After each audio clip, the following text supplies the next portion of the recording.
Madame la Présidente, Monsieur le Ministre, Monsieur le Président de la Commission des Finances, Monsieur le rapporteur général, chers collègues. Alors pour conclure cette discussion générale, je dirais que le budget 2018 n'est pas un simple exercice d'équilibrage entre recettes et dépenses. Ce texte donne un cap et une impulsion, et ce qui l'anime, c'est la volonté de donner à l'État les moyens d'une action juste et efficace. Ce budget est en cela l'acte fondateur du quinquennat et la crédibilité et la stabilité que ce budget instaurera seront l'élan nécessaire à la transformation de notre pays. Alors, la première lecture avait amené de longs et passionnants débats. Sur ma gauche, chers collègues, vous nous avez longuement expliqué que nous défendions un budget au profit de quelques-uns. Pourtant, vous ne pouvez ignorer que ce texte va permettre de redonner du pouvoir d'achat au plus grand nombre, plus de 6 Français sur 10. Comme vous le savez, nous sommes attachés à l'idée effectivement que le travail soit mieux rémunéré. Et dès janvier 2018, c'est-à-dire dans quelques jours en fait, le travail paiera davantage. Les salariés verront leur salaire net augmenter grâce à la suppression des cotisations chômage et maladie. Et à titre d'exemple, pour répéter quelques chiffres, pour un couple au SMIC, ce seront 540 € de plus par an.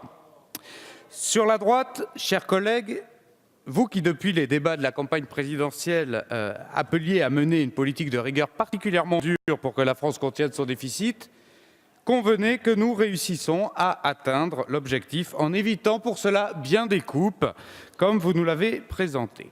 Alors, ces débats de première lecture, le Sénat les a prolongés, mais le texte qu'il a adopté mardi, ne témoigne pas de cette même volonté d'équilibre. Le Sénat a souhaité nous proposer un budget pour 2018 profondément réécrit, avec une dérive budgétaire au passage de 15 milliards d'euros, tout en supprimant deux mesures symboliques que nous avions adoptées en première lecture, que sont la réforme de la taxe d'habitation et le nouvel impôt sur la fortune immobilière. Supprimer la réforme de la taxe d'habitation, c'est supprimer une hausse du pouvoir d'achat aux Français. C'est aussi ne pas vouloir rompre avec l'un des impôts les plus injustes de notre pays. Pourtant, à terme, cette réforme de la taxe d'habitation représente pour 80% des ménages un gain moyen de 550 € par an, et ce sans reporter la charge sur les 20% restants, ni en pénalisant les budgets des communes, vous le savez, l'État compensant à l'euro près. De même, nous insistons sur la nécessité de maintenir la réforme de l'ISF.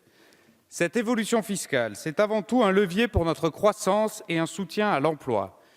Il est nécessaire d'avoir une politique fiscale différenciée pour des actifs différents. La mise en place d'un prélèvement forfaitaire unique et le remplacement de l'ISF par un impôt sur la seule fortune immobilière vise à encourager l'investissement productif plutôt qu'à encourager la rente. Nous assumons toutes ces décisions fortes parce qu'il accompagne les transformations dont notre pays a besoin. Ce budget peut être perçu, c'est vrai, comme un choc fiscal et réglementaire. Mais c'est aussi un engagement à long terme que nous prenons au travers de ce texte. Il est l'impulsion primaire d'un mouvement bien plus vaste. Alors, en votant ce changement d'environnement fiscal inédit en France, jamais l'initiative et l'audace n'auront été autant encouragées. Mais il nous faudra désormais permettre la concrétisation de ces ambitions.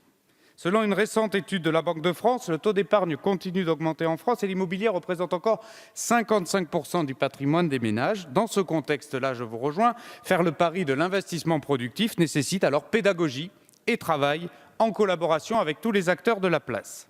Aussi, chers collègues, le 22 janvier prochain, l'ensemble des intermédiaires financiers seront réunis à l'initiative des décideurs publics pour travailler ensemble à la mise en adéquation des produits financiers qu'ils proposent et les besoins d'investissement des Français en face. Les acteurs financiers devront rendre plus accessibles et plus appréhendables les solutions de financement pour rendre la liberté, le choix et la performance financière aux particuliers. Le premier frein à l'investissement, c'est la difficulté à comprendre l'usage qui est fait des fonds investis. Pourtant, investir, c'est permettre le développement d'une entreprise, c'est donc permettre l'embauche, c'est donc permettre la formation, c'est donc soutenir l'innovation et l'essor des entreprises prometteuses de demain. Ainsi, les épargnants deviendront des investisseurs pour un mieux-disant collectif, le leur et celui de notre tissu économique.